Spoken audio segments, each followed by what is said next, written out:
ọmọ Yorùbá lórí ilẹ̀ Yorùbá àwọn bàbá tiwa ló ṣe ẹ̀dẹ̀ dákẹ́ gbogbo yín ẹ̀dẹ̀ dákẹ́ ẹ̀dẹ̀ ń wò àwọn tó ní ẹ̀yìn wọn. ọmọ Yorùbá síbi tí ọ̀rọ̀ wa já sí lélẹ́yìí kí gbogbo aráàlú máa sunkún káwọn ìjọba kan máa rí kankan ṣe sí kán máa jíyàn gbé káwọn ìjọba kan máa rí kankan ṣe sí wọ́n ti ní kán máa fún olóyè Sunday Igboho kán máa fún wọn ní security mọ́ ẹjọ́ ibo gangan la fẹ́ já sí nílẹ̀ Yorùbá ibo là ń lọ ẹ wò ẹ wà kankan fìdílé kẹ wá gbọ́ nǹkan tí wọ́n sọ nínú fídíò yìí. God, we said it the last time that people are falling to the hands of your enemy, trying to destabilize your government with insecurity. Tinubu, tó bá kọjú sí ẹ̀kọ́tà, tó bá kẹ̀yìn sí ẹ̀kọ́tà, tó bá kù wọ nìkan kó tún èrò rẹ̀ pa. This is another strategy to destabilize your government. Akanbi Omolodode, you cannot do it alone. Sunday Igboho Ekun security network seeking for approval from you to protect, to defend, and to safeguard Yoruba land. Akanbi, please approve it. This Uriwa saying Sunday Igboho Ekun security network is not necessary. Please tell them if they can go into the bush and bring back our students, our teachers, back to us, the stars. But if they cannot do it, they should get out of here. They cannot dictate to us in Yoruba land. We want Sunday Igboho. We need Sunday Igboho. We need Ekun. Nítorí pé àgbàlagbà tó bá jẹ obì tán fúnra rẹ̀, ó máa rúgbẹ́ ìdókò fúnra rẹ̀. Yorùbá sọ pé tí ọwọ́ ọmọdé ò bá tó pẹpẹ, tí àgbàlagbà náà wọ kèrègbè. Ká fọwọ́ wẹwọ́, òun lọ́wọ́ fi mọ́. Akanbi Omolodode, I know what it takes. Yes, it's hard to be there. You never think it's going to be as hot as this. Yes, we know. They want to destabilize your government. Fine. But how can we help you? As Yoruba sons and daughters, how can we help you to protect our land? How can we help you to defend our border? How can we help you to bring back those children? So this will not be as Chibok children. The Chibok girls were picked up for years. Many of them are now mothers. Many were fired dead. Even some of them cannot be recognized again by their parents. Those that escaped want to go back and live in the bush, the life of the bush. Or free meals, free cash. But Yoruba people, we are not like that. We are distant people. We will not tolerate nonsense on our land. Akanbi Omolodode, we will work with you to save our land, to defend ourselves. Till the last breath of Nigeria. Till when Nigeria will say its last breath. We are Yoruba people. Yoruba from Oyo, Yoruba from Ibadan, from Lagos, from Ekun, from Ogun, from wherever. We are one Yoruba. It's only in Yoruba land that you will do Oriki of Omo Oyo. And somebody from Ekiti will say, Oriki yede Oriki yami o. It's only in Yoruba land you will do Oriki of Omo Ekiti. Then somebody from Ogun will be related to that. You cannot see that in Hausa land. Shout out to show one Loriki. I'm a Kaon gun, I'm a Kitoweri. And this Mr. Gbongbolodiko, a native of where Anambra guy cannot build house in Enugu. I want to know the time from around one. We are not the same thing. Nigeria is one of the oxygen. But to my breathe last breath, Nigeria is on oxygen. I'm going to talk on my oxygen in Nigeria. I will learn here. Who that I will not pay Human Rights Writers Association. Chibok girls, lọ́dọ̀ tó kọ́ àwọn Chibok girls tí wọ́n lọ gbà wọ́n ni. They are human rights and they cannot go into the bush. Àbí Mr. Oyedokun tí wọ́n gbé orí wọn, ṣé wọ́n deserve human rights ni? Ṣé wọ́n deserve right to live as a Nigeria? Mr. Oyedokun, ṣé wọ́n deserve right láti gbé ayé? A teacher was buried yesterday from the same spot in Oyo State. Ṣé teacher yẹn deserve right láti gbé ayé? Imagine children of 2, 4, 3 years in the bush for weeks now, including a baby of 6 months or 7 months. We will not allow that to happen in Yoruba land. We reject to be slaughtered in Yoruba land. Sunday Igboho la fẹ́, Adisa la fẹ́, ẹni tí ò bá dùn mọ́ kó lọ po sódà mẹ́bà àbí kẹ́ lọ fò sínú kànga. Ẹgbẹ́ sínú kànga, you are free. Ayé democracy la wà. And Tinubu, Jagaba ni wọ́n pè yín. If you approve it, ẹni náà bá bí bá bẹ́ẹ̀ dá, láwọn bá wọgbó kó lọ lè dúró dè wọ́n lójú ọ̀nà. I'm saying this, my dialect. Ẹni náà bá bí bàbá, ẹni náà bá bí pọ̀nrímọ̀pọ̀pọ̀ ẹ̀dá. When those boys go into the bush, go and dẹ́bu wọn lójú ọ̀nà. Go and dẹ́bu wọn. Sọ pé Sunday Igboho issue security, we don't want it. Go and dẹ́bu wọn lójú ọ̀nà. Ẹ kójó wá ká kójó pàdé yín. We cannot fold our arms. Títí tó máa fi pa wá tán lẹ̀ Yorùbá. We will not allow that. Religion is not working again in Yoruba land. So I have no propaganda because really now our eyes are open. Fẹ́ gbọ́ nǹkan kan mọ́ lórí religion, gbọ́ nana, gbọ́ anything. An average Yoruba man have 3 or 4 religions. An average Yoruba man á lọ sí mọ́ṣáláṣí níjọ́ Friday. Tó bá níjọ́ Christmas tó máa gbé ráìsì wá ó máa jẹ. Tó wọ́n lè padà ìṣe wọ́n máa ń ṣe eégún wọn ní ṣàkan ò pé ó yé ẹ̀sìn kan ò pé káwa má ṣòro àwa ó ṣòro ilé. An average alájì Yorùbá land á fi bọ́ọ̀sì oògùn nínú ilé. Àwọn bàbá wa lápótí oògùn. Wọ́n ní wardrobe tó máa ní ẹ̀yàn wọ̀nyí ẹ má débi wardrobe yìí o. Wọ́n ní àtọ́lá. Pẹ̀lẹ́ yìí wọ́n máa fi yẹ́ kàṣẹ ẹnu àrùn ọ̀nà wọn àtọ̀ nǹkan lá.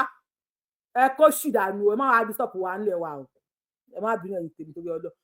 Religion àṣàkà religion ò ṣiṣẹ́ mọ́ náà. Àwọn kúrí wà bí wúrí wà bí wúrí wà lẹ́pẹ̀rẹ̀ ayé. Ẹ kó ṣìdànù kó ṣì lọ. So ẹ máa sọ fún wa pé ìjà ló wà ní standing. Sunday Igboho la fẹ́ ní Yorùbá. Sunday Igboho la fẹ́. And Ekun la fẹ́, and we are still Tinubu to defend our land. We defend our land. We defend our border. And tó bá ti tẹ́ lọ́rùn kó lọ pò sódà mẹ́bà. Mo mọ̀ jù bẹ́ẹ̀ mo mọ̀ jù yẹn lọ. Ìjọba fẹ́ pè wọlé ẹ pè wọlé. Ọba mi mú fóònù yìí wá jàre àṣà ọ̀nà.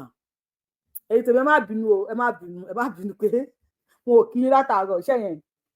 Ó gbomi ni àṣà òbólélé ti wá. Ta lélẹ̀ náà? Ta lélẹ̀? Talele ìbúlò ti wá. Ẹ̀yin tẹ́ ń send request mo ń gbé yín wọlé o. YouTube mo ò gbọ́ kankan. TikTok ò gbé yín wọlé because ẹ̀ power tap. So mo ń gbé yín wọlé pé mi ò ṣe ń ṣọwọ́ ẹ̀ mo ń gbé yín wọlé nígbà TikTok ò gbé yín wọlé. Gbọ́ anything. Sunday Igboho la fẹ́ gbọ́ kankan. Mi tẹ̀ gbọ́ nǹkan. Aláì wọ́n ti gé tì mí lọ. Wàláì ni mo sọ. Wọ́n ti etí mi báyìí wọ́n ti fa lọ gbọ́ nǹkan kan. Sunday Igboho la fẹ́. Ẹ máa ní wá lára lórí ilẹ̀ wa. Wọ́n ti bẹ̀rẹ̀ TikTok gọ́ọ̀mẹ̀ntì máa ń ní pẹ̀lú wọn nìyẹn. Bá ń tẹ̀ bá gbóhùn sókè.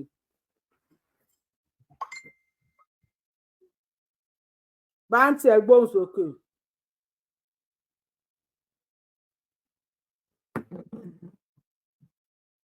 Easy dollar bá gbóhùn sókè.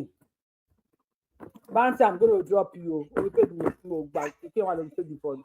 Auntie, Kason. I could ask you $1. Ṣeun. Tinubu, the president of Nigeria, alone that we have grown now. Tinubu is now. Alone that we have grown now. You have to do what you have to do. About Tinubu, none other person know. Igboho la fẹ́ ọlọ́mọlọ́pàá wa. Need anybody else but Igboho. Bàbá yẹn dẹ̀ ń jáde every time. Ó tún gbé rẹ̀ jáde. Ìpẹ́sẹ̀ òun ò ní gbà. ẹ̀yin tẹ́ ẹ sọ pé ń fẹnu wú gèètì tí kọ́kọ́ tó fara tó sọ dàn ẹ ti fara yín gbọ́ ó ló máa wú gèètì dé níwẹ̀. àbáyé wú gèètì délé yín ẹ̀ ní dúró ìyá yín ẹ̀ ní dúró tá a bá wú gèètì délé yín. àwọn ọmọ yẹn ti wà ní gbọ́ngàn yẹn nobody say nothing. ọlọ́run ẹ̀yin gómìnà sí ẹ ọlọ́run àǹtí ẹ̀ máa bẹ́ẹ̀ tó lọ. à ń bá àbọ̀jà bàbá mi ẹ ṣe gan. a máa wú gèètì tá a bá dẹ̀ wú gèètì délé yín ìyá yín ẹ̀ ní dúró ògùn aláyé ń gbọ́ ìyá yín ẹ̀ ní dúró. màmá ẹ kí n fi sí bluetooth náà bó ní bluetooth gan wà. bá mi gbé spíkà mi o.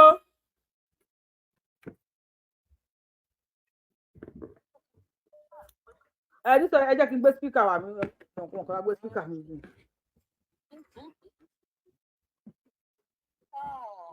Ọlọ́run ṣàánú wa o.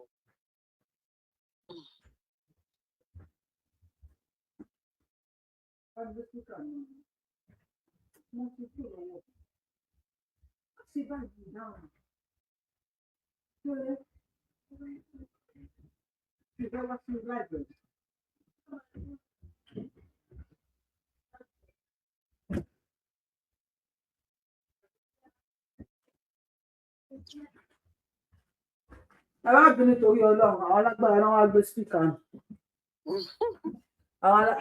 àwọn alágbára tán jì mí lọ́nà àwọn ọmọ yìí ni tó yẹ kí n kí ló dé máa halẹ̀ fún wa lórí ilẹ̀ wa wọ́n wọ̀nyí lè pè é. Ó yà mí lẹ́nu o. À ń gbọ́ yín mà. Ẹ ló yá mi Yorùbá wuyì ẹ̀ ní dààmú. Àṣẹ. Bá a ṣe ń gbẹ kórè ó máa rí bẹ́ẹ̀ o. Ẹ jọ̀ọ́ torí Ọlọ́run sóye mi mo gbọ́ lórí kinní lọ́sàn náà ṣe nínú mi. Ṣé a rí i pé ọ̀tẹ̀ rèé ọ̀tẹ̀ ní wèrè rèé ọ̀tẹ̀ tún léléyìí ọ̀tẹ̀ rèé. Can you imagine? Sòwòrẹ́ dẹ̀ máa wà lára àwọn tó ṣiṣẹ́ yẹn. Ṣé ẹ rí tí wọ́n ń ṣe yẹn? Wọ́n fẹ́ fi against olóyè. Wọ́n ti mọ̀ pé olóyè bá wọnú igbó pẹ̀lú àwọn ọmọ ẹ̀ wọ́n máa fọ inú igbó mọ́.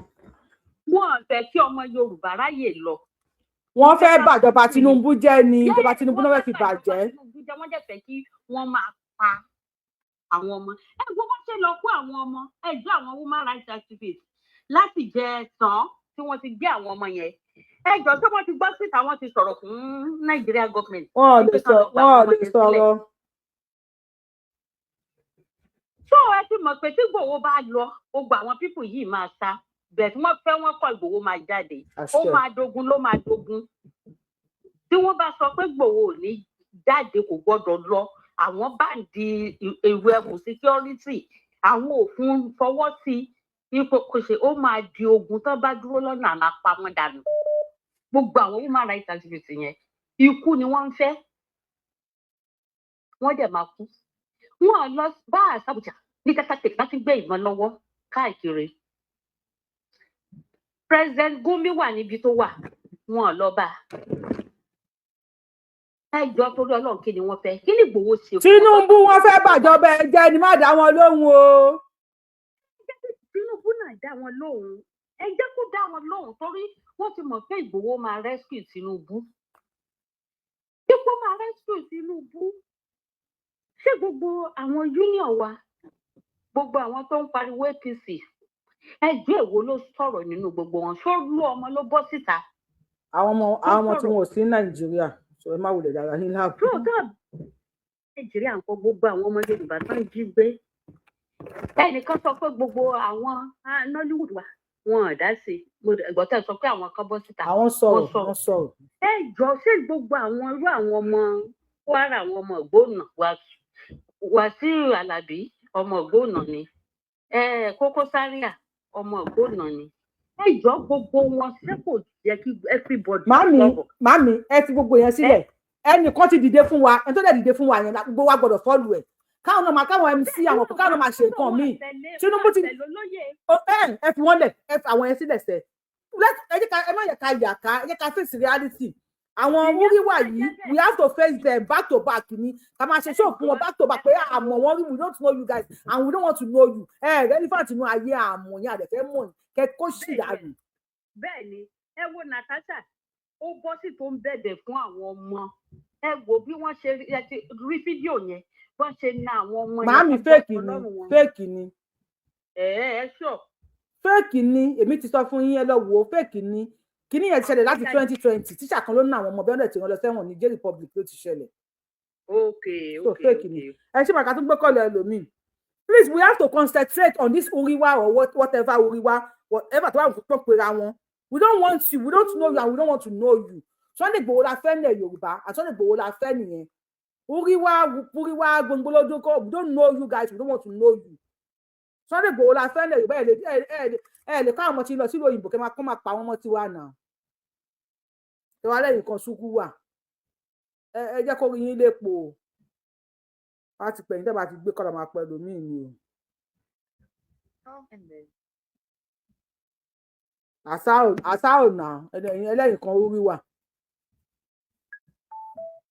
Ẹ bá gbóhùn sókè. Mo fẹ́ dá sétò o. Ẹ bá wa dá sí àsìkò yín sàn. Yes sir. Ẹ ṣe màmá tó sọ̀rọ̀ tó ń sìn mo láìkí ọ̀rọ̀ tó sọ náà. Àti pé mo kàn ní díẹ̀ kan tí mo fẹ́ fi kún ọ̀rọ̀ tí ó ń ṣẹlẹ̀ lálẹ́ yìí. Bọ̀bọ̀ human rights yẹn orúkọ yẹn bí ṣe gbọ́ tó bá yẹ pé orúkọ Yíbò ní orúkọ yẹn kẹ́ mọ̀ pé propaganda politics ló ń play. Ẹ má gbàgbé pé Ọmọ́tọ̀ṣọ́ lẹni tó yóò sẹ́ńtẹ̀ǹsì kíní bọ̀bọ̀ yìí sí ẹ̀wọ̀n Nnamdi Kanu. Tó yẹ yín èmi wà láàárín àwọn Yíbò níbí ní Holland tèmi wà yìí. Wọn ò dá sọ̀rọ̀ ẹ̀ dọ̀la pé Yorùbá máa ló sẹ́ńtẹ̀ǹsì Kanu àwọn sí jail. So nǹkan tí mo fẹ́ fà yọ̀ bẹ̀ ni pé tó bá pé Yíbò ní ká mọ̀ pé politics ló ń play game ló ń play ẹ̀jẹ̀ tí fún lẹ́sìn tó dáa kó lọ dókòó nílùú ẹ̀. Yorùbá land yàtọ̀ sí Yíbò land tó yẹ yín so game ló ń play tó ẹ má ọ̀rọ̀ yẹn kò lè wọlé lọ́dọ̀ wa ara àtọ̀ tó yẹ wọ́n fẹ́ ó ń ta wọ́n lára ni pé Yorùbá máa ló sẹ́ńtẹ̀ǹsì Kanu sí jail òun ló mú kíní ẹ̀ wá tí ó yẹ pé Yíbò máa wá sọ pé òun kọ human rights òṣì ọ̀rọ̀ ló ń sọ yẹn kó lọ mójútó lu Yíbò land wọn ọtí kan fẹ́ sọ nìyẹn mo pè é ṣàkíyèsí mi. God bless you sir. Ẹ lọ mójútó lu yín go and defend your land. Kí ló dé ṣé wọ́n so àwọn ọmọ kankan àwọn pa ni. Ẹ ṣeun gan yàrá wa. Yes ma. Yàrá Sele bá wa gbóhùn sókè. Sunday Igboho la fẹ́ ìwé ẹkùn la fẹ́ Sele bá wa gbóhùn sókè mà. Sunday Igboho la fẹ́ ìwé ẹkùn la fẹ́ tó bá tẹ́ lọ́rùn everybody should go to their mother's tent kọ́lọ́mú dọ́mú yẹ ẹgbẹ́ la wà kọ́lọ́mú kó dá mú yẹ ẹgbẹ́ la wà ẹ bá wa gbóhùn sókè lórí fóònù. Yorùbá wuyì. Ẹ ní dáàmú. Ẹ káalẹ́ o. Ọ̀pẹ̀lẹ̀ àsìkò yìí. Yorùbá wuyì. Nǹkan tí ò yé mi bíi kéèyàn méjì fẹ́ gbá bọ́ọ̀lù kí ẹnìkan ẹni tí opponent olúwa rẹ̀ kó wá sọ pé wọ́n fẹ́ kípa yìí ni kò lò bẹ́ẹ̀ lèmi rí sí. God bless you. Because nígbà tí mi fẹ́ jọ gbá bọ́ọ̀lù tó ń sọ pé ẹni tó fẹ́ dó nínú pólù yẹn o. Ẹ fẹ́ kípa yẹn o. Èmi ò fẹ́ kípa yẹn o eléyìí kò lò. Ọmọ Yorùbá. Ṣọ́mú yes. Kò tẹ́ gbọ́ sétí mọ̀nà. Kò tẹ́ gbọ́ sétí. Àwọn arífẹ́ ni tí ó ṣe bùwà ní. Ẹ̀yin wọ́n sọ pé èèyàn fẹ́ ni ẹni ilé yìí fẹ́. So kó lè continue ní kóbi lè bá wọlé. Yorùbá wuyì. Ẹ ṣe gan. Ẹ ṣe bàbá mi. Mr. Richard bá wa gbóhùn sókè. Mr. Richard ẹ gbóhùn sókè.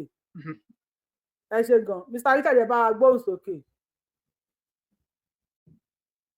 Hello, my house on my phone. Ẹ gbé lásìkò yìí.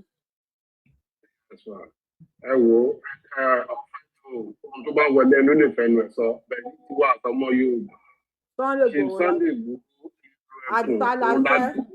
Látò sẹ́yìn ẹ̀ àtò sẹ́yìn wọn báyìí ni ọ̀dùsẹ́n tó gbogbo ilé tó kàn wá sọ yẹn kàn ọ̀rọ̀ ara ń ta wọ́n ni bẹ́ẹ̀ ni ara ń ta wọ́n ni tó bá pẹ́ tó bá yá gbogbo fún àwọn Fúlàní tó ń fa wàhálà yìí tó bá yá tó bá pẹ́ wọ́n á gbọ̀nà ní bàbá wọn lọ kò dé tó tẹ̀ ní tẹ̀tẹ̀ pé kálá bẹ́ẹ̀ wọn ìjọba jọ anything tó bá ń ṣe ká ṣe kíákíá ká fún ṣe Sunday Igboho kan fún ní power yẹn bẹ́ẹ̀ kan ṣe ní kíákíá kan jọ ẹ̀bẹ̀ lábẹ́ wọn kan jọ federal to state to local government kan put heads together kan dẹ̀ work things out kan jẹ́ ká bẹ̀rẹ̀ nǹkan tó fẹ́ ṣe kíákíá kan dẹ̀ fún wọn ní nǹkan tó ní láti ṣe ìṣe kẹ́kọ̀ọ́ kọ́ lọ́mọ kọ́ máa fún wọn gbogbo nǹkan tó ní ìdí pátápátá láti ẹ̀pà lórí ọ̀pá lórí kẹ̀kẹ́ lórí kọ́kọ́ approve ẹ̀ náà ẹ kọ́kọ́ approve ẹ̀ náà a máa bá yín yanjú àwọn wa. ẹjọ́ ọjọ́ lábẹ́ wọn ẹjọ́ nǹkan tó ṣe ń lọ yìí ó ti ń dájú ó sì ń ìròyìn tá sẹ́yìn ọlọ́run ó ń break out. bẹ́ẹ̀ni ẹ ṣe gan sọ ẹ ṣe bàbá wa ó ti dójú ẹ̀ ní sẹ́yìn yìí o Tinubu ọ bàbá wa yẹn ti sọ̀rọ̀ wọ́n ní ó dàbí ẹni pé èèyàn méjì fẹ́ gbá bọ́ọ̀lù wọ́n wá ní kípà kan ní kémi lò component máa sọ kípà tí máa lò fún mi kò possible ẹ bá gbóhùn sókè sà. ẹ kú dédé àsìkò yìí sà. báwo ni kí ló ń ṣẹlẹ̀ lálẹ́ yìí owó yìí pọ̀ lálẹ́ yìí kí ló ṣẹlẹ̀. ẹ ṣe dórí ṣóò ni. òyìnbó tẹ̀lé ìpọ̀ gan ni. ṣé mo sọ òyìnbó ebi òwò. òyìnbó ẹ̀ pọ̀ bílọ̀ pàjọ́ ní ẹ̀rẹ́ ìlú mo gbọ́ English. ṣe ibi ta oríwá yẹn máa ń forí gbálẹ̀. orí wa ti forí gbálẹ̀ mo láìpẹ́. orí wa forí gbálẹ̀ ìdí ni pé bá ti pọ́n forí gbálẹ̀ ṣé ọ̀rọ̀ táàrí ọ̀rọ̀ bá rò náà sọ́bẹ̀. ọ̀rọ̀ tó ń sọ ìṣọ́ táì tó bá rò tó bá ń pè àwọn ilé wa tàn sí bó ṣe gbogbo ẹ̀yìn tó lè ṣe ẹ̀yìn tó lọ yíyan nìyẹn. ṣùgbọ́n hidden agenda tí wọ́n fẹ́ mọ́ tako olóyè àwọn wà pé iṣẹ́ tó lọ́wọ́ bá ti parí èèyàn kankan ò lè padà. because àwọn ọba tó ṣiṣẹ́ ẹ̀ náà àwọn náà ò dúró. bàbá tí wọ́n ṣàdéhùn náà ọ̀gá ni ó mọ̀ pé strategy náà ń lò. bàbá àwọn strategy náà ń lò owó tá ìyẹn wọ́n tó kú àtẹ́kàn dára wọn láàmú ni. bàbá tí wọ́n kó bá kàn yín mú ni. confam àwọn ayé wọn ni so káwọn máa wulẹ̀ ẹ̀dá wọn àwa gbogbo wa ara ti mọ ìdí àjẹndà wọn àti wọn tó fẹ́ ṣe so àwọn àbá olùgbà tó ń ṣe lọ́sùn tó ń ṣe lọ́sì àwọn ò dúró so àwọn ọba náà ní kí ta tó wà ní olùtajà ìgbìmọ̀ káwọn tó múra káwọn dúró tó kún ti wọlé tẹ́ẹ̀ ká wà lọ sùn kò ní sùn ẹ̀dọ́ wà lọ sùn lọ́rùn lásán. ẹ̀dọ́ bá ti sùn ò ní sùn o ẹ ṣe bàbá wa. wàhálà kejì yẹn ò múra lẹ̀ ilé ìwòsàn bá gbò kò tó pa ní ọ̀rọ̀ tiwantiwa ní o. tó bá wá kẹmọ́ àti ìgbésẹ̀ tó parí ọ̀rọ̀ ọkọ̀ méjì nù wọn ọlọ́run sí. ṣùgbọ́n tó wá kẹmọ́ ní ọ̀rọ̀ Jésù parí ọ̀rọ̀ méjì Jésù lè sọ. nẹ́tíwọ̀kì yẹn ń gbọ̀n ni o nẹ́tíwọ̀kì yẹn ń gbọ̀n sà. TikTok ẹ bá wa power tap lórí àwọn ẹ bá wa like show ẹ ṣe ń wọlé ẹ ṣe ń drop mi ẹ máa wọlé tí máa drop big 50 big 50 send request let us bring you up here big 50 send request ẹ bá wa gbóhùn sókè. akọni ká dá sí wọn ẹ bá wa dá sí pàápàá. bàbá tó gbó direct ni pé èrò security committee yẹn wọ́n spread ẹ̀ mọ́ ọ́n tó máa fún ọkùnrin ní military training irú Ìgbòho yẹn wọ́n approve ẹ̀ fún ṣùgbọ́n kọ́ wá fún wọn sí under state control lókọ́ ọkọ̀lẹ̀ approve ẹ̀ báyẹn bá ti approve wọn àwọn volunteer àwọn tó volunteer ni ṣùgbọ́n ló ṣe ṣe kọ́ tó máa fún ọ lówó náà bó tẹ̀ jẹ́ 50,000 báyẹn ọ̀bá níṣẹ́ wọn lọ́wọ́ bọ̀kọ́ tó máa fún ọ lówó àwọn tó wá ṣiṣẹ́ yẹn then kọ́ wá jẹ́ kọ́ lọ gba real training 3 month real military training kò yẹ yín tó bá ṣe ti Ìgbòho kọ́ tó ṣe fún ẹlòmíì náà throughout state so àwọn ap yẹn lọ máa kàn wọ́n gbó àníró wọn yẹn máa wà bẹ́ẹ̀ àwọn kan náà tó máa wà lẹ́bẹ̀ẹ́ lẹ́yìn náà tó yẹ pé wọn yẹn ní gbójú jáde ibi tí wọn panibá wọn ayọ wọn á mú wọn balẹ̀ wọn para wọn parẹ́ sínú ayé tó bó ṣe máa wà nìyẹn yẹn bẹ́ẹ̀ kejì ọ̀rọ̀ Kwara tó ń wà nínú ọ̀rọ̀ mi ṣẹ́tìrí ẹ̀sìn ta ṣẹ́tìrí ẹ̀yìn sìn blọ́gà ní àsìkò tó fún yín láti ṣiṣẹ́ ẹ pariwo Kwara ẹ pé Fúlàní gbà Kwara Fúlàní gbà Kwara Fúlàní kankan gbà Kwara àsìkò rẹ fún yín láti ṣẹ́tìrí ó yẹ kẹ́ pariwo fún ìran Kwara gbòkè Muslim ni o ṣùgbọ́n ẹ tó bá fi ti Yorùbá ṣílẹ̀ máa dìbò fún ìbò lẹ́ máa fi prove pé ilẹ̀ yín ti Yorùbá ni bí Yorùbá ló pọ̀ jù Kwara ẹ wá sọ fún ẹgbẹ́ tó bá ti ní orúkọ Yorùbá nú abẹ́tẹ́ máa dìbò fún ó láti change state house yẹn padà sórúkọ tó ń jẹ́ tẹ́lẹ̀ ẹ̀yin Yorùbá ẹ wá proof ẹ̀ fún wọn níbẹ̀ pẹ̀lú ìbò Muslim ní o ṣùgbọ́n ẹ tó bá fi tí Yorùbá wa ṣe la máa dìbò fún. ṣẹ́rí bàbá mi. ẹ wá fìbò jagun kò sí pé ń ṣe ogun ìbọn níbẹ̀ ẹ fìbò jagun pé gómìnà wọlé gómìnà tó fi ti Yorùbá ṣe mú gómìnà tẹ máa gbé wọlé mú muslim ni o ṣùgbọ́n láti pronounce pé Yorùbá lòun tó bá pronounce bẹ́ẹ̀ má fi gbogbo wọlé ẹ̀wọ̀n nǹkan tẹ máa parọ́ fún ayé nìyẹn pé Yorùbá níyìn o ṣùgbọ́n muslim ni wá ṣùgbọ́n gómìnà tó bá fi ti Yorùbá wa ṣe kò ní jọba níbi kò ní jẹ gómìnà bíi bí tẹkọ tẹlẹ jagun yèmí gómìnà lágbára lórí ẹmí ó lágbára lórí everybody ìbẹ̀tẹ̀ lè wù ní Kwara nìyẹn eléyìí ṣe pé kìíní so ká máa parí pé ẹ náà proof pé Yorùbá ní ẹ fi ìbò ẹ fi jagun bẹ̀. ó dà ẹ ṣe náà bá ká máa gbogbo lọ sílé olóró ṣé mo Kwara lẹ́yìn àbí. ṣé mi ọmọ Èkó lè mi. mo ti gbọ́ nínú òun pé ọmọ Èkó ni. ọmọ Èkó lè mi. ṣe rí pé àwọn. ọmọ Èkó lè mi ẹ̀bẹ̀ ṣe mẹ́gbọ̀n wọnú ara wọn ni kọ́ra tẹ̀yìn wò yẹn àtọmọ́bẹ̀ àìṣe ìrànwọ́ Yorùbá nìyà. Kwara náà làwọn bá yín ti lọ sí Èkó wíwà wá ń sí Èkó náà bí wá sí Èkó láti àgbà sí Èkó láti ṣe everything. èmi ọmọ Èkó indigenous ní more than 500 years generation. ẹ ṣáà ní sòrò. but àfẹ́yàn ní Kwara àbúrò tí mo bí gan àbúrò tó ṣe àbúrò tó tẹ̀lé mi gan ọmọ Kwara ló fẹ́. ẹni sùúrù ṣe rí nípa pé politics pé kí n campaign fẹ́ nìkan yẹn gbogbo àwọn tó ń jẹ́ àbí ẹni sùúrù sà ẹni ìbò pé kí ló fọ́n pé tí bá ti lè sọ àwọn tó ń jẹ́ Abíọ́lá.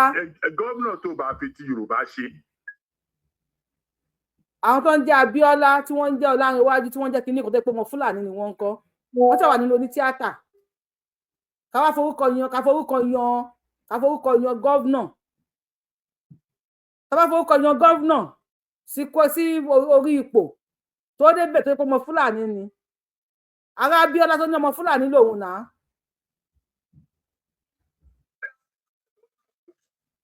ẹ bá gbóhùn sókè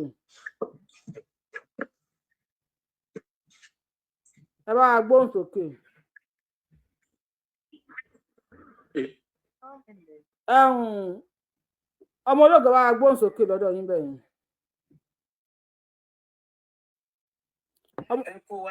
yes ma. báwo yẹn kú iṣẹ́ o. yes ma. Ọlọ́run á túbọ̀ máa fún yín ṣe o. Ọlọ́run máa bá wa ṣe o. Ilẹ̀ Yorùbá ò ní báyìí. àṣẹ. ẹ̀jẹ̀ o. àṣẹ. láti Èdùmàrè gbogbo wa pátápátá ló máa gbé. àṣẹ. contribution tèmi kò pọ̀ ju wípé gbogbo àwa Yorùbá ká túbọ̀ fìmọ̀ ṣọ̀kan kọ́ńtà túbọ̀ máa pariwo pé Sunday Igboho náà fẹ́ kọ́ gbágbára yẹn fún. wọ́n bá fún ní permission láti ṣiṣẹ́ á ṣiṣẹ́ débi tó yẹ kó ṣe dé. gbogbo ìtàwọn èèyàn máa ń sọ pé ẹnu Yorùbá òkú ẹnu Yorùbá kan ń fẹnu sọ ni àwa Yorùbá a nífẹ̀ẹ́ ara wa. kọ́ fi sẹ́ńtímẹ́ǹtì sílẹ̀ pé Yorùbá ẹnu wọn kò wọ́n á fẹnu sọ wọ́n á ṣe kinní kan. If people voice out for a person òun ni wọ́n fẹ́ gbogbo àwọn tí wọ́n lọ kọ tí wọ́n ń pariwo wúwárú àbí kí ni orúkọ wúwá kinní kan tó ń ọkọ̀ fẹ́ wọ́n fẹ́ divert attention àwọn èèyàn kan tó rán lọ síbẹ̀ kó máa sọ ẹni táwọn èèyàn yìí gbọ́ ẹ̀ kó máa sọ pé Sunday. ẹ bá wa kọ sí comment section pé Sunday Igboho la fẹ́ ìwé ẹkùn la fẹ́ please put it in the comment section. ẹ bá wa kọ sí comment section Sunday Igboho la fẹ́ ìwé ẹkùn la fẹ́ ẹ bá wa kọ sí ẹ bá wa kọ. tí ò lè lọ bá wa ṣe tí ẹni bá dúró kó fẹ́ bá wa ṣe ń jẹ́ ká gbárùkù sí àwọn tí wọ́n gbé kí wá páwọn ò fẹ́ ìlú ẹkùn everybody máa wulẹ̀ rojọ́ lọ́dọ̀ wọn tó fún wọn ní publicity kò tẹ́ tó fẹ́ gbọ́ wọn kọ́ shut up. kọ́ shut up mo like pé fi iṣan sí kọ́ shut up yẹn mo like ẹ shut up. kò tẹ́ tó máa gbàdúrà kí wọ́n mú ẹbí òun kọ́ du tẹni tó dé la rí. àmọ́ tẹni tó ń bọ̀ kọ́ máa pa wá nílẹ̀ Yorùbá àbí ẹ ya wèrè ni. ẹ tó ń fẹ́ ṣe kí bàbá Tinubu kàn jọ sórí Ọlọ́run gbogbo ìpínlẹ̀ abiyamọ la fi bẹ̀ wọ́n kàn jọ kàn bá wa gbàgbára fún wọn ó jẹ́ kàn ṣiṣẹ́ ọwọ́ wọn kárí wọn. ẹ ṣeun gan ìyá mi God bless you. ẹ pé tẹ máa bí tò lọ. àjọ ń bàbọ̀ ẹ ṣeun Big J ẹ ọ̀ mí tó Big J ẹ kú lórí àsìkò yìí sà. adúpẹ́ sà. so wọ́n ní pé ìtọ́jú ẹ̀ ṣe kó ba lè dáná ní gbogbo èèyàn ń ṣe kò sẹ́ni tí yóò gbàdúrà kẹ́kọ̀ọ́ má dá nílùú ẹ̀ ọ̀rọ̀ tí kọ́mẹ̀ntì tí ọ̀gbẹ́ni tó kọjá tó sọ èmi sọ pé èwo ní tàwọn Ìgbò ń bẹ torí ìkọjú Ìgbò ló wá sí ilẹ̀ Yorùbá láti wá ṣàṣemáṣe tó kọjá lọ́jọ́ sí so èmi fi pè ní pé tó bá ní problem bá wà ẹ̀dá fèsì problem tó wà lẹ̀ ẹni tó bá tẹ̀ nìkan dá ẹ̀ṣẹ̀ sí lórí kò sí ẹni tó tẹ̀ nǹkan ni wọ́n máa pè wọ́n moreover politics gbogbo nǹkan ayé ni gbogbo nǹkan Nàìjíríà so that's my own. So emo topics and tweets.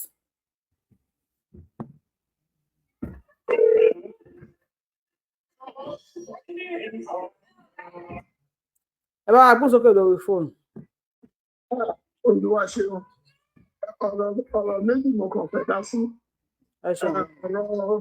ọ̀rọ̀ Gumi ìsọkúsọ kí yẹn sọ ó yẹ kí wọ́n lè gbé ìkejì lórí ọ̀rọ̀ human rights tó lọ ọmọ Ìgbò tó kọ̀kọ̀ kúkọ̀ kí ló ṣe sọ̀rọ̀ Biafra tí wọ́n jẹ́ kí wọ́n ṣiṣẹ́ níjọ́ Monday ṣé human rights ò sí. God bless you.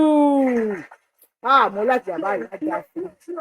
Ní ọmọ bí àwọn idiot ṣe ronú ara kan tí wọ́n ṣe ní Burkina Faso tí Traoré sọ fún wọn òun ni wọ́n tún fẹ́ gbé délẹ̀ Yorùbá ṣé ẹ rí i pé ìjà méjì ni Yorùbá ń jà àwọn ìjà Fulani àtúnjìjà Igbo. This one now to all of Yorùbá people gbogbo ọmọ Yorùbá tó bá wà lẹ́yìn Ìgbò ọmọ àlè ni wọ́n kò sọ́rí láti sọ.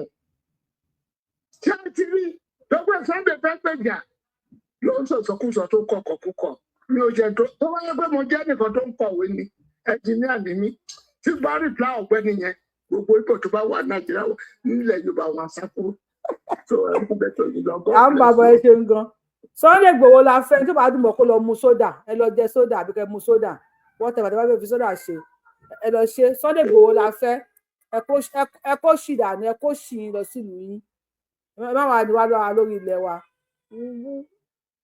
òṣìwò ṣọba wa yóò ti gbé kọlù ní ká pẹ̀lú mi lórí TikTok o ẹ bá gbó sókè sàn.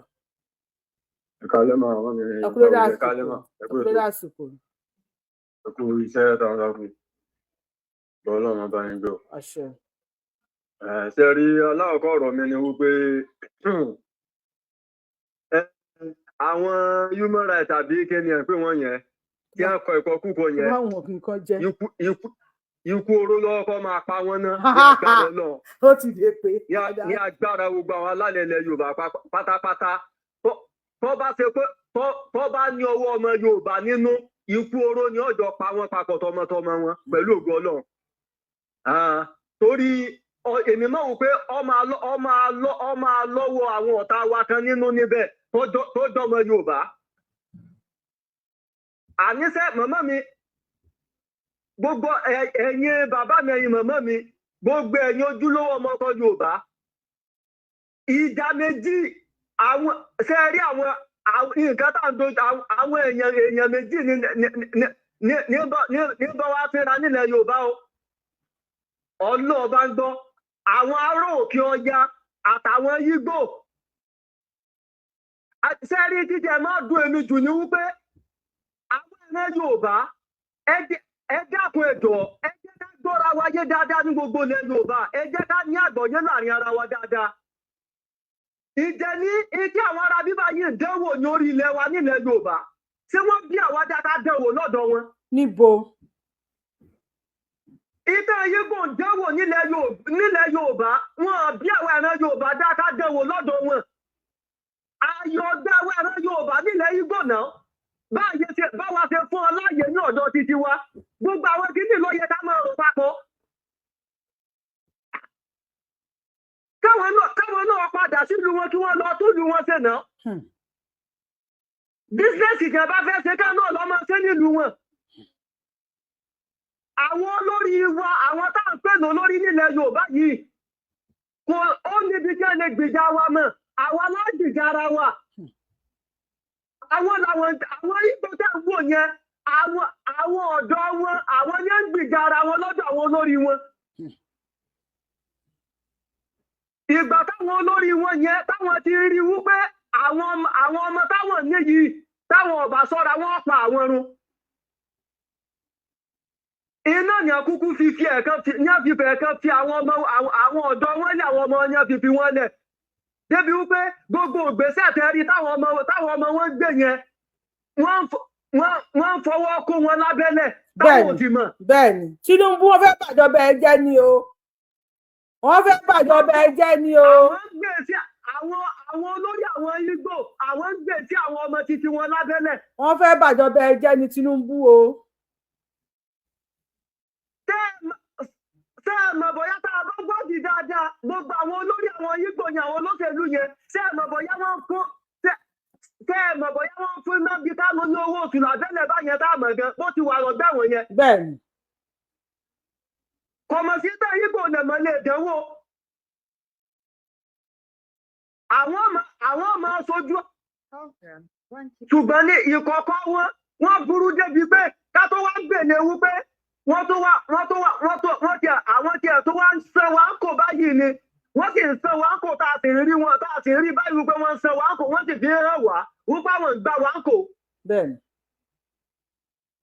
Wọ́n sì fi hàn wá páwọn ń gbà wá kò.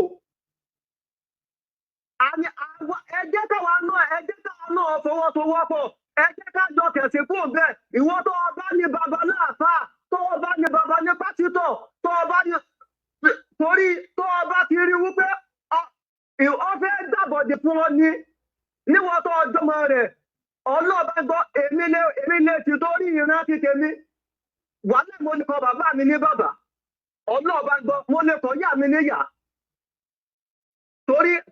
torí wípé èmi ti rí wípé ọ fẹ́ bá ti tèmi jẹ́ ni ó sì fẹ́ bá tàwọn ọmọ mi jẹ́ àti tàwọn àrọ́mọdọ́mọ mi tí ń bọ̀ ọ fẹ́ bá tiẹ̀ jẹ́ ọlọ́ọ̀bá gbọ́ àwa láàfọwọ́sowọ́pọ̀ láàrin ara wa àwọn olórí wa yìí díẹ̀ ló kù fún wọn wọ́n sì ń bá ti wọn lọ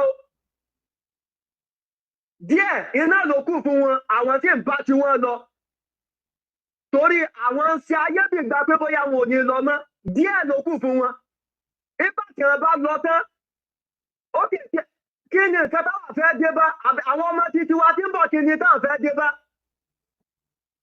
ṣe ìtàwọn dojúkọ yìí káwọn ọmọ títí wa náà ṣé káwọn tó máa dojúkọ àwọn ọmọ tí ń bọ̀ lẹ́yìn àwọn ọmọ títí wa káwọn wá tí wọ́n wá dé bá nira àbí ókè náà tá a bá ń bá Nàìjíríà lọ báyìí ìgbà wo gẹ́gẹ́ la tó fẹ́ gbégbèsè ayé rọrùn ọdún wo gẹ́gẹ́ la tó fẹ́ gbégbèsè ayé rọrùn nílùú Nàìjíríà tá a bá ní ká máa bá lọ báyìí àbí sẹ àwọn ọmọ tí èèyàn máa bí kéèyàn máa bí ọmọ sínú yà èmi àwọn ọmọ mi tẹ bá tó ń bọ̀ káàlò tó máa dé kí wọ́n tó máa dé báyà Nàìjíríà ò lè dà ọ̀nà àbáyọ iná ní kó ní kálukú ọlọ lọ́tọ̀ọ̀tọ̀ kí Ìgbò ọlọ lọ́tọ̀ àwọn Yorùbá ká lọ lọ́tọ̀ àwọn ará òkè ọya àwọn Haúsá Fúlàní kí wọ́n lọ máa bára wọn yí lọ́dọ̀ wọn nítorí wípé gbogbo nǹkan táwọn dánwò lọ́dọ̀ wọn yẹn kò tí ẹ yẹ ká tiẹ̀ fún wọn láàyè rẹ̀ kí wọ́n á máa dánwò lọ́dọ̀ wa ìgbà táwọn ètò mú àwa táwọn òfin lọ sọ́dọ̀ wọn táàfin lọ máa everybody rí Yorùbá bíi dìdìrìn. Wọ́n tẹ̀ rí wá bí dìdìrìn tán. Everybody rí Yorùbá bíi di pé àwọn làwọn lè control life wa Fúlàní control wa Ìgbò náà fẹ́ control wa ẹ ya wèrè náà wọ́n ṣépè fún yín ẹ ń ṣí èrè ni. Èmi ò tí sọ̀rọ̀ sí Ìgbò tẹ́lẹ̀ o ṣùgbọ́n ìtì mo wá ń gbọ́ yìí pé tí màá yí Ìgbò wá ń sọ ikú oró ní ọ̀pá tọmọtọmọ pẹ̀lú ògo náà ikú oró iná ló máa pa tọmọtọmọ. Kí ló tẹ Ìgbò káwá kí ló tẹ Ìgbò káwá ará Yorùbá tá a tẹ papọ̀ ni. Wọ́n sọ wá papọ̀ ni àgbéjì ara wa àjẹjẹ kan náà àwọn ọ̀tọ̀ kan náà àsáwágàn papọ̀. Èmi ò sì rí yín bá wí ọlọ́ọ̀bá gbọ́ mi rí yín bá wí. Tó bá ti ṣe wípé ogun ojúkú tí a jẹ́ jàmíjọ́ tí tẹ́ ẹ tó fẹ́ wá gba Èkó tó bá ṣe wípé àtìgbà yẹn bàbá Awólọ́wọ̀ ìdí àjẹwò ni wọn ọba jẹwò ni irú táwa ẹran Yorùbá dojúkọ lónìí àbá ti dojúkọ tó bá ṣe pé wọn ọgbà yín láàyè nílẹ̀ Yorùbá mọ́ ni. kèsì ẹbí yín. ẹbí wọn kọ ẹ ṣe bàbá wa ká tún gbé kọlù ẹlòmíì. ọlọ́ọ̀bá gbọ́ àwọn náà bá yọ àwọn ẹran Yorùbá àsìkò ti tó láti gbọ́ àwọn olórí wa yìí kò sí ẹ̀kẹ́ tí wọ́n ṣe kò sí rẹ̀ lọ́wọ́ ẹ̀kẹ́ tí wọ́n ṣe fún wa. ìgbàwo gẹ́gẹ́gẹ́gẹ́ iná ni wọ́n tó fẹ́ ṣe fẹ́rẹ̀ iná ni wọ́n tó fẹ́ dá sọ̀rọ̀ wa nílẹ̀ Yorùbá. ẹ bá wa kọ sí comment section kí Tinubu àpúfù ìró ẹkùn Sunday Igboho ká bẹ̀rẹ̀ iṣẹ́. ṣe bá wà láti ilẹ̀ wa. ẹ jẹ́ ká fi péjì Yorùbáwùyí ká fi push let us push ẹ jẹ́ ká push ká fi péjì Yorùbáwùyí push we need Tinubu to approve ìró ẹkùn pẹ̀lú ọ̀tá wọn wíwà tí ẹ sọ yìí. kìí ṣe Ìgbò lọ́ba wa nílẹ̀ wa kìí ṣe Haúsá Fúlàní lọ́ba wa nílẹ̀ wa. àrà tó bá wù wá iná lálẹ́ já lórí ilẹ̀ wa lálẹ́ já lérí ilẹ̀ wa. ẹ wá ti wá Nàìjíríà tí ò ṣiṣẹ́ ẹ wá fẹ́ máa fi fa àkóbá bá wa. Àwọn ọmọ Igbo kí ni ọmọ ọ̀tá tí àwọn Igbo tó ṣe báyìí lọ. àròjọ Kí ni àwọn ọmọ Igbo ṣe? ṣẹ̀ṣẹ̀ join show ní ẹ̀rọ wo láti bẹ̀rẹ̀. tó bá mú Wọ́n ti iṣẹ́ ní ìkéde mi fẹ́ sọ̀rọ̀ lé lórí. kí lè fẹ́ sọ̀rọ̀ lé lórí ẹ̀sọ́ ká gbọ́. A rò pé bóyá gọ́ọ̀mẹ̀ntì kan ni ó ń ṣe nǹkan tó wà nínú ìlú àṣìṣe ni o. A gbọ́dọ̀ máa ronú pé òkè gọ́ọ̀mẹ̀ntì nìkan ló lè fi kí àfẹ́ẹ̀sì kan tó bá ń ṣẹlẹ̀ ń lò. Tàbá rí àwọn ìlú tó ní bàbá màmá tó pẹ́ kan sún ìṣẹ̀dá. ó dùn wọn ó jó wọn wọn wà comment section wọn sunkún ó jó wọn. Wọ́n ní Burkina Faso ní more than 56 tribes now.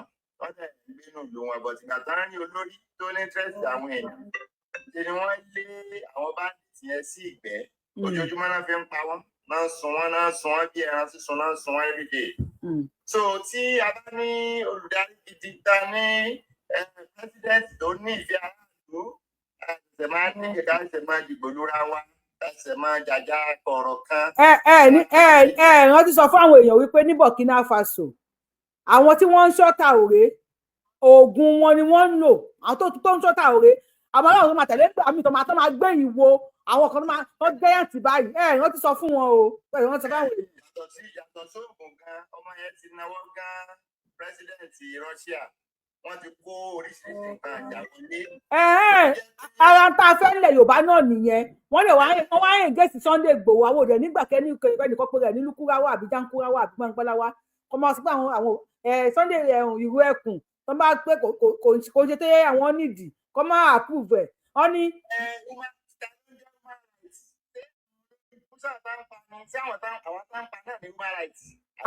wọ́n ní àwọn Human Rights Writers Association of Nigeria uriwa. Now you are talking. Ó ní ẹ̀tọ́ ọmọnìyàn. Ṣé ọmọnìyàn kò ló wà nígbà tó ń dúbà lọ́rùn? Òdìdí tísà. Àtẹ́wọ́. Pẹ̀lú àwọn ní human rights. Ó yẹ kẹ́ ti mọ̀ pé ọ̀nà tóònù wọn náà àwọn wèrè táwọn bá jà náà náà pẹ̀lú àwọn ní human rights. Wọ́n láwọn ní Human Rights Writers Association of Nigeria uriwa. Àwọn náà ni wọ́n lára àwọn tí wọ́n lo dágà ni. Yìí náà àwọn náà ní sójà Nàìjíríà àbí bí ẹ bá yẹ déètì ní 700 people tó ń pa àwọn èèyàn káàkiri bó di ọdún bíi 10 kó wọn padà sínú society o pé Ọlọ́run ti dáríjì wọ́n ti ronú pìwàdà ẹ wá dà wọ́n kó wọn lọ sóko ká lọ máa gbé pátí. God bless you. Kó wọn lọ ká lọ máa kéde fún ẹ̀jẹ̀ kò sí nǹkan tó jọ yẹn ẹ wá nínú mílítírì Nàìjíríà gangan. lẹ́kọ̀ọ́ wọn sí. ẹ̀sùn Nàìjíríà mílítírì báńdíìtì ni wọ́n ẹ̀jẹ̀ tó bó ṣe rí so tẹ́ bá ti ní sójà tí ń bọ̀ tí báńdíìtì sì wà ládùúgbò yín má mọ̀ rò pé kankan náà kọ́ o kankan náà ni wọ́n ọmọ ìyá ni wọ́n o ọmọ ìyá ni wọ́n sọ ibi tó dé dúró náà ni pé àpè tiwa náà ni gbogbo tó bá jẹ́ níta lè ṣe community sí community tí ìran Yorùbá ó fi pìsáàfù ilẹ̀ wọn kò sí ó ti ṣẹlẹ̀ nọ́ọ̀tì wọ́n jẹ́run ni wọ́n jẹ nọ́ọ̀tì wọn òkè ọ̀kan so dúró dáná gẹ̀rẹ́ dáná tó jà búbà àwọn àbúrò àwọn bandits gbà tó fi wọnú àdúgbò tiwa tó ń pa wá lọ́mọ tó ń gbé wa níyàwó. bàbá wa olóyè Sunday Adéyẹmọ Ìgbòho ṣá ti sọ̀rọ̀ bí akásáré play fídíò yẹn ègé tó ẹ̀dẹ̀ ẹ̀ṣẹ̀ wọlé bí akásáré play and it's a 3-minute video ohun tí ó ń dá olóyè Sunday Adéyẹmọ Ìgbòho ṣàdúró ẹ̀kẹ́mi àti ìjọ fetí ara wa gbọ́. láti bí ìjẹta àwọn ọmọ ti dúró wọn jẹun mú kájà wọn bẹ mo ti rẹ́dì láti bí ìjẹta àwọn ọmọ ti dúró wọn jẹun mú kájà wọn pọ̀ gidi àwọn tó wà ní ilé ìfapọ̀lẹ̀ tó ń jẹ́ àwọn ọmọ abẹ́ lọ agbára tó wà bá ní àníṣù káwọn òbí wọ́ọ̀pọ̀ ní ọmọ jẹ pé akẹ́kẹ̀ẹ́ mọ́ ìkiri inú gbó yẹn wọ́n tó sọ fún mi nìyẹn mo ní kí wọ́n já fọ́ sínú gbó yẹn káwọn àrùn wọ́n ní nóòlù pé èèyàn wà òkè kéde káwọn ọmọ investigate tí àwọn pípọ̀ yẹn sápamọ́ sí bẹ́ẹ̀ni kápẹ́ bá àwọn la fẹ́ support káàdì sòrò kájọ sí ni àwọn èso lẹ́yìn wàhálà mi fọlọ́ múra lẹ́yìn ilé ìdẹ́rẹ́ bá ti kọ́ àwọn tẹ́ róòlù ṣẹlẹ̀ mọ́ wàhálà tó bá ti pè mí ní ìsọ̀tún tó bá ti pè mí ní ọ̀dà tó fẹ́ tèmi wọ́n sì tèmi ilẹ̀ pẹ̀lú àwọn tèmi káwọn àmọ́ ògbó yẹn ká mọ́nítọ̀ fẹ́ róòlù ṣẹlẹ̀ mọ́ tọ́ra máa mọ́nítọ̀ gbogbo ní oko àtẹ́nibí ẹ̀ ọlọ́run bá ń gbọ́ ètò pé mi fẹnu sí o mi fẹ́ lọ fúnra mi ní ìdẹ̀bẹ̀rẹ̀ owó kankan gọ́ọ̀mẹ̀ntì ò lè sọ pé mo béèrè owó láwọn mo ti múra pẹ̀lú abẹ́rẹ́ owó kankan kálukú fara ẹ̀ lẹ́yìn àbí mo fi lówó mọ́tò wá bí ṣé mo fi lówó ọ̀kadà dé mi kálukú náwó ara ẹ̀ wá bí wá bá mi pé bàbá ẹja lọ bẹ̀ wọ́n dẹ̀ rí pé mo ń pè mo dẹ̀ ń pè gba àwọn bàbá wa àwọn náà ń pè gọ́ọ̀mẹ̀ntì wọ́n ní ká ní sùúrù pé àwọn Fúlàní yẹn yin àwọn kankan àwọn fẹ́ kọjá pé àmọ́ lọ wọ́n mọ̀ fi kíní bọ́ǹbù yẹn sáwọn yẹn lẹ́sìn káfárà balẹ̀. wọ́n ti kọ́ bọ́ǹbù wọn lẹ Yorùbá. in fact ọ̀gá àwọn DSS yẹn ti tra ọ̀gá àwọn DSS yẹn tra ìtàn gá ó ń pè wá ó ń mọ́nítọ̀ wa ó sọ pé káwọn sábà yájọ sí i ó dẹ̀ mọ́nítọ̀ bẹ́ẹ̀ láwọn iṣẹ́ tó dá. látàárọ̀ ni màá ti pè é. tó wà láìpẹ́ láìpẹ́ mọ̀ bí táwọn ọmọ yẹn wà ọlọ́run bọ́ dẹ̀ bá a dáàbò bò wọ́n yóò dúró làwọn èmi òun tèmi náà ń kéré àti tèmi ẹ̀ tètè fún alágbára lórí security yẹn kíákíá àwọn ọmọ ti stand by so mo dẹ̀ mọ̀ pé láìpẹ́ láì jìnnà agbára bàbá Tinubu ká bàbá kan ń wo pé ọmọ sọ lẹ́nu ni ìṣètò ẹgbẹ́ wa tẹ̀ ń sin nílé Haúsá lọ́dọ̀ yìí bẹ̀ ní kẹ́ fi mọ́ ẹgbẹ́ tó kọ́ dọ́dọ̀ tí wàá ń bí àwọn ìsara yìí àìsara wọn ìṣèwádìí ìṣèlú Yorùbá mọ́ ń ṣe àwọn èsì mọ́là ti ń tọrọ bára ọ̀tọ̀ọ̀tọ̀ lọ́rọ̀ adẹ́kọ́là yóò bẹ́ẹ̀ ti náà pè yẹn ara àwọn ọmọ àlẹ́ Yorùbá kẹrẹ́ sọ́ńtẹ̀ láwọn Fúlàní bọ́jọ́ sẹ́ bí yẹn ò ní oṣù ìbájọ mú wọn pọ̀ ní. tó mo fi àsìkò yìí mo fi bẹ lọ́hùn fún gba àwọn tí ìdílé wọn fẹ́nu tó ṣẹlẹ̀ yẹn ọlọ́run bọ́ dó làwọn ọmọ yẹn yóò dà kú mí fẹ́ra mi lẹ̀ láti lọ sí ìbéèrè owó ṣùgbọ́n bọ́wọ́ dàbí bó tún ti bẹ̀rẹ̀ ó tún ti ń dápá wó àtàwọn tí ń tẹ̀lé wọ́n tún ti bẹ̀rẹ̀ níyàwó ọ̀rọ̀ àwọn Yorùbá sọ bẹ́ẹ̀ àwọn pèsè wọ́n sọ bẹ́ẹ̀ láti pèsè kájí káwọn tó bàbá mi Olúgbọ́n ní àwọn ń tó ní farabalẹ̀ ọ̀rọ̀ mi bẹ̀rẹ̀ fún bàbá nígbà tó pé pọ̀ tí mo pe bàbá Olúgbọ́n torí ìlú bàbá nílẹ̀ mo sáà ń pe bàbá lera bàbá ẹ̀jẹ̀ mọ́ tó ń bẹ̀ sẹ́ níṣẹ́ ìṣẹ́jú mọ́ pé bàbá Olúgbọ́n tí bàbá lè tẹ́sí báyìí wọ́n dẹ̀ ń ṣiṣẹ́ kọ́ra wọn ṣe mítìn lánàá pẹ̀lú gọ́vnà wọ́n ṣe mítìn tó pẹ́pẹ́ òun náà tó parí mítìn pẹ̀lú gọ́vnà lánàá wọ́n á ní gọ́vnà sọ pé àwọn ọ̀fẹ́ kákèdè ní wọnú gbóyè lákàmọ́ olúgbò kiri tó jẹ́ pé ànímọ̀bí tó wà káàkùn mọ̀ sàmọ̀ yẹn léṣe ṣùgbọ́n ká jẹ́ pé wọ́n dictate ibi tí wọ́n dúró sí bẹ́ẹ̀ ni wọ́n káwọ́ bá ṣe fẹ́ rìnrìn yẹn tó tá a bá dẹ̀ ti ṣẹ̀yẹ́ tán ọmọ pé gómìnà náà sọ. ṣe bẹ́ẹ̀ ti gbọ́ gbogbo ẹni tẹ́ ń sọ pé Sunday Igboho wọnú igbó ẹni tẹ́ ń sọ pé Sunday Igboho join the APC ṣe bẹ́ẹ̀ ti rí tí ó bá join the APC báwo ló ṣe fẹ́ rí nọ́mbà Tinubu tí ó bá join the APC ọ̀nà máa ń ṣe kíní kan àṣeráyé gbé náà nísìn ọ̀nà àfẹ́ lọ wọnú igbó wọn ló ga DSS wọn ló try gan wọn lòun ló ń sọ fáwọn pé wọn ti ké àwọn kankan síbẹ̀ wọn láti clear ọ̀nà àwọn wèrè ti kó bọ́ ẹgbọ́ wọn ti kó bọ́ǹbù wọlé Yorùbá náà ti ká àwọn bọ́ǹbù kalẹ̀ ọlọ́mọdé ẹ̀yin oní patí ẹjẹ́ rọra ní patí humanity ẹgbọ́nsókè mo tún fẹ́ pè ní human rights ní ẹgbọ́nsókè human rights ní wúríwà.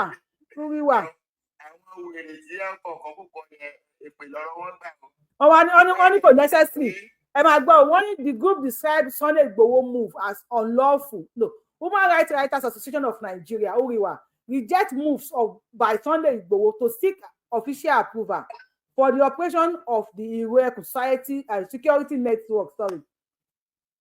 Human Rights Writers Association of Nigeria Uriwa, the group described Igboho's move as unlawful.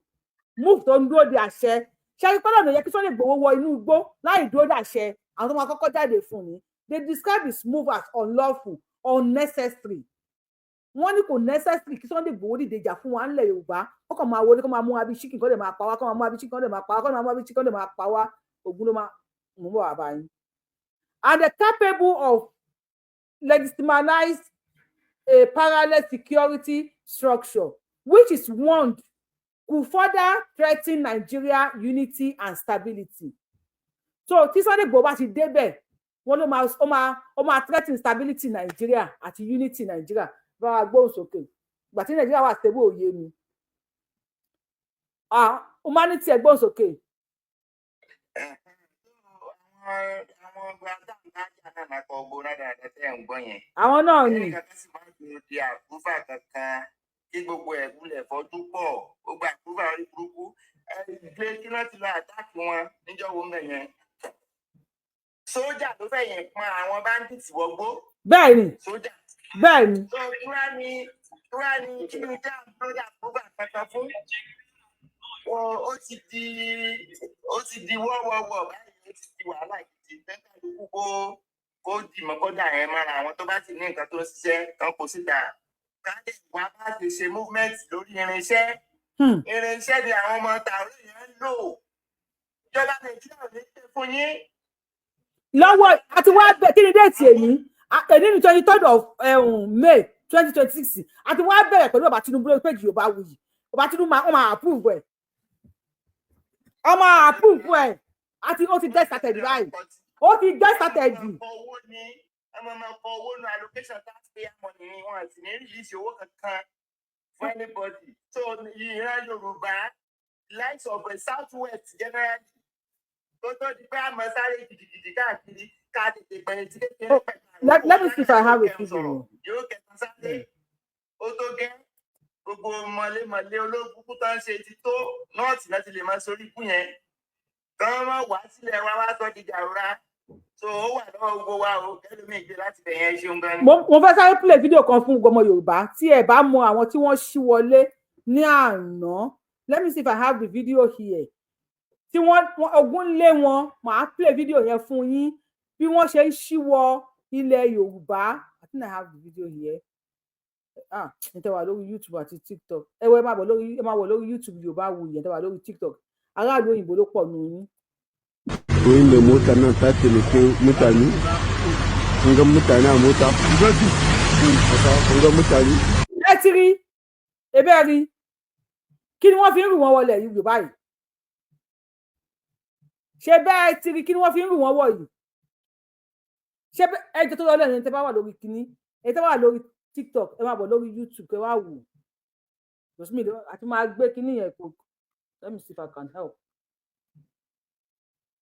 Oni trailer. Let me play it so you can see it. Ẹ wo lórí bí náà. Ẹ ti rí wọn. Ẹ ti rí trailer. Àgbárùgbù trailer ni o. Koyin da mota nan ta taimake mutane.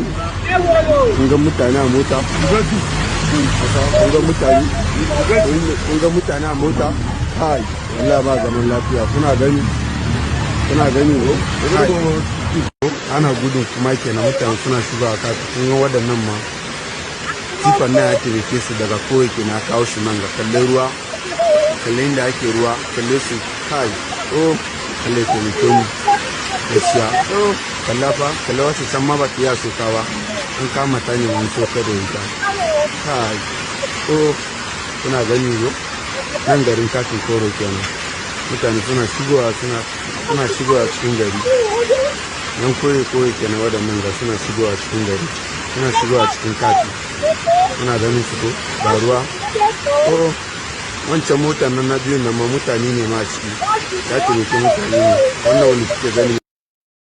wọ́n ti rù wọ́n dé Èkó tí wá bá wa tí wọ́n padà bá wa èyí oníwà láyé kìí tiẹ̀ máa bá wọ́n rù wọ́n dé wọ́n fi tírélà yẹn gan bó ṣe ń mì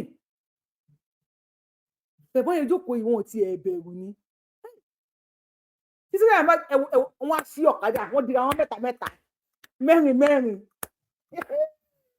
what bí o ìlú ẹgbẹ́ ti pè mí tẹ́lẹ̀ wọ́n ní what aláìwọ̀n ru àwọn dé ogún dé kúta wá sálọ ẹjẹ́ àbá sálọ o ogún ti dé o kó ní kálukú máa sá lọ Ògúndé o Èkó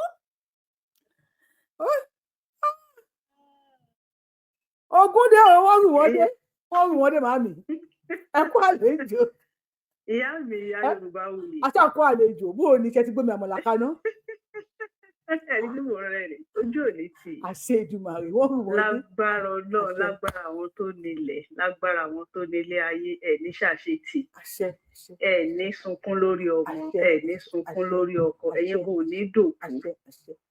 Gbogbo bẹ́ẹ̀ bá ṣe ń lù láṣẹ àwọn tó dálé ayé amọ̀dún fún yín. Àṣẹ o. Ohun gbogbo tẹ́ ẹ fẹ́ lágbára Elédùmarè àṣeṣe fún yín. Èyí tẹ́ ẹ fẹ́ àwọn ìyá mi wọn bá wa mú kúrò lójú ọ̀nà. Ẹ̀yin àgbẹ̀ tí ọ̀rọ̀ bá ti ju ẹkún lọ right ẹ̀rín lèèyàn mọ̀ ń. Bọ́lá ẹ̀rín bàtọ́ sẹ́ni fídíò yẹn ti gbàgbọ́ ọkọ̀ ká ọmọ yàmú la dáràn mo la máa fà lọ. À ń gbọ́ yín. Ìyá mi ṣé rí nǹkan tó ń dùn mí tó ń dùn mí gẹ́gẹ́ bí ọmọ Yorùbá tó ń ba inú mi jẹ́ ní gbogbo ìṣẹ́jú ni pé àwa ní o ṣe bí mo sọ fún yín pààyàn àwa rò pé a ní àwọn tó dàgbà tó yẹ kó gbà wá ṣùgbọ́n a ní mo sọ́ọ̀rì láti sọ bẹ́ẹ̀ èmi nìkan kọ́ ni mò ń dà sọ o ẹ̀gbọ́n mú mi lóhùn o Anthony ilé ayé ló fi rán mi o ṣe rí ẹ̀yin bàbá wọ̀nyí yìí tẹ́ ẹ jókòó tí wọ́n ń fi ọmọ ọdún kan tó wà nínú igbó tó ti lé ní ọ̀sẹ̀ kan àwọn ọmọ ẹ̀jẹ̀ ọ̀run làwọn ọmọ kéékèèké wọ̀nyẹn tí wọ́n wà nínú igbó tẹ́ ẹ fi wọ́n kalẹ̀ tí ẹ ṣe nǹkan kan tẹ́ ẹ dẹ̀ lè ṣe nǹkan tó ṣe pé nígbà táwọn ìyá ti yín tọ́jú ti yín wọ́n ṣe ń pọ̀n yín lẹ́yìn bẹ́ẹ̀ náà ń gbọ́mú sí yín lẹ́nu tẹ́ bá ṣeré jáde dé ṣe wá ní àwọn tó ní ilẹ̀ yẹn àwọn tó ní ilẹ̀ tẹ́yìn dúró tẹ́ ń jẹ tẹ́ ń dún bí edun tẹ́ ń rọ̀ bí òwe lé lórí yẹn tẹ́yìn fi ìyà jẹ àwa ọmọ kò lénìyàn tó ṣe pé ẹ̀jẹ̀ àwọn wọ̀nyí yìí ló náà fi dá ilé yẹn mo fi Elédùmarè búra fún yín wá mú yín o gbogbo yín pátápátá tẹ́ ẹ náwó níbi bẹ́ẹ̀ ṣe lè gba ọmọ Yorùbá jẹ wá tàdé ń sunkún tí wọ́n dẹ̀ ń bẹ́ ọmọ Yorùbá lórí ilẹ̀ Yorùbá tẹ́ ẹ dẹ̀ dákẹ́ tẹ́ ẹ dẹ̀ sọ̀rọ̀ ẹ̀yin tẹ́ ẹ ní agbára ẹ̀yin tẹ́ ẹ ní ipò ẹ̀yin tẹ́ ẹ yọ kẹ́ ẹ jà fún wa tí Gumi ń jà fún àwọn ọmọ àlè tó ń pààyàn tí ẹ̀yin wọ̀nyí tẹ́ ẹ dẹ̀ dákẹ́ tẹ́ ẹ sọ̀rọ̀ ṣe rí àwọn tó gbé yín síbẹ̀ yẹn àwọn tó ń fi yín síbẹ̀ yẹn ní agbára àwọn tó ṣílẹ̀kùn ọjọ́ òní ẹnu wọn lèmi fi ń gbà sọ̀rọ̀ wọn á mú gbogbo yín gbogbo ẹ̀yin tó yẹ kẹ́ ẹ dìde kẹ́ ẹ ní báwo ló ṣe rí báyìí tẹ́ ẹ ní ọmọ tí yín ẹ ń gbé wọn pamọ́ ẹ fi àwa ọmọ tá à ní ẹnì kankan tá à ní Elédùmarè ẹ fi wá kalẹ̀ ṣe rí àwọn tí wọ́n nílẹ̀ yẹn àwọn tí wọ́n fi oògùn ojú wọn dá ilẹ̀ yẹn àwọn tí wọ́n protect ilẹ̀ yẹn pẹ̀lú oògùn wọn tí ẹ̀yin ń kó wọn á mú gbogbo yín tó bá ṣe Elédùmarè tó dá wa sí ilẹ̀ Yorùbá tó mọ̀ pé ibi tó yẹ wá nìyẹn tí ẹ̀yin olórí burúkú wọ̀nyí yìí tẹ́ ẹ lé wa gbogbo tẹ́ ẹ lé wa sí ẹ̀yìn ojú àwọn tó tún wá wà nílé àwọn tó wà nílé wọn ò lè sùn wọn ò lè jẹ ẹ fi òṣì àti ìṣẹ́ ẹ fi balẹ̀ ayé wọn jẹ́ ẹ sọ wọ́n di ẹni tó ń tọrọ jẹ kiri ẹ sọ wọ́n di aláwọ̀sùn ẹ sọ wọ́n di aláṣàkiri aláṣàká ẹ sọ wọ́n di aláìní táwa ká ní ilẹ̀ tó ń sàn fún wàrà àti fún yín àwọn bàbá ńlá kú bàbá ńlá wa ló ṣe gbogbo yín pátápátá gbogbo yín pátápátá ní ìmọ̀rú irú ẹ̀ ní ìmọ̀rú nǹkan tó wù kẹ́ lè bọ́ sí ṣẹ̀rí àwọn tán ní nǹkan tẹ́yìn rò pé fi ń ṣagbára wọn yẹn àwọn bàbá ńlá àtàwa ilé lójú ẹ̀ ní yín báyìí bẹ́ẹ̀ ṣe ń dá kẹ́kẹ́ ìṣe nǹkan tó yẹ kẹ́ ṣe yẹn ṣe rí ẹlẹ́dàá àwọn ọmọ tó wà nínú gbówó yẹn ẹlẹ́dàá àwọn ọmọ tó wà nínú wọn á fìtínà ayé gbogbo yín gbogbo ẹ̀yin tó yẹ kẹ́ ṣe nǹkan fún àwọn ọmọ wọ̀nyí ó ti lé ní ọ̀sẹ̀ kan 9 days abiyamọ wo ni ó ní ọmọ ọdún kan tí ó wà nínú igbó kò sí oúnjẹ kò sí ààbò nínú ẹ̀fọn nínú ìyà nínú òtútù ẹ̀jẹ̀ dákẹ́ àwọn ọmọ yín tí yín sì wà níbi tí wọ́n wà tí wọ́n ti ń gbádùn àwọn tó ní ilẹ̀ Yorùbá wọn àmú gbogbo yín àwọn tó dá ilẹ̀ Yorùbá wọn sílẹ̀ kalẹ̀. It's okay, mami. So àwọn tó dá ilẹ̀ Yorùbá yìí emotional. wọ́n mú gbogbo yín àwọn ọmọ wọ̀nyí àwọn ọmọ wọ̀nyí kò sí nǹkan kan fún strategy nínú òtútù wọ́n ń bẹ ọmọ Yorùbá lórí ilẹ̀ Yorùbá àwọn bàbá tiwa ló ṣe ẹ̀dẹ̀ dákẹ́ gbogbo yín ẹ̀dẹ̀ dákẹ́ ẹ̀dẹ̀ ń wò àwọn tó ní ẹ̀yìn wa mú yín. Mami òtítọ́. Oh. This is the person that kò sí nǹkan tá a lè máa ṣe lórí show yìí. She always laugh.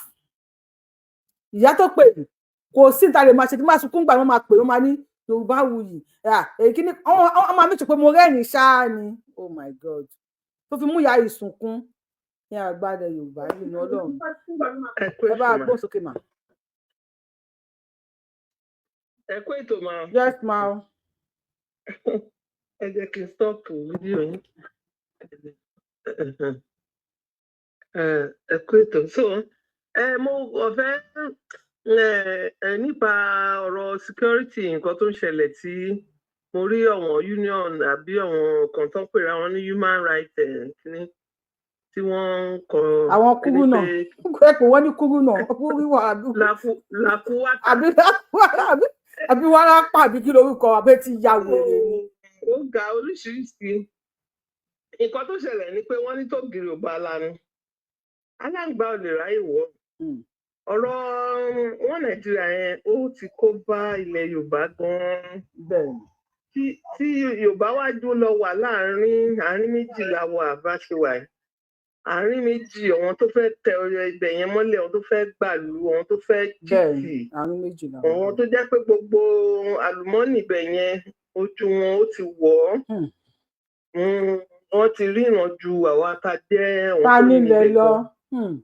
Ó ti pẹ́ o kíní tí àwọn Ìgbò yẹn ṣe yìí ibi tó wá dé góńgó ẹ̀ yìí ni ìjọba lé yín lórí òun fẹ́ di gómìnà lé wa lórí ibẹ̀ yẹn ni ó ti wá di kíní wọ́n ti wọlé wọ́n ti gbalẹ̀ wọ́n ti gba bísínẹ́sì wọ́n ti ṣe wọ́n á lọlé ẹnìkan á lọlé ọdún wọ́n bá ń bọ̀ á kó 20 people á máa kó bọ̀ àwọn busy wọ́n plan torí pé ẹnu tí wọ́n kò àwa dẹ̀ ń ṣe bó ṣe wù wá kíá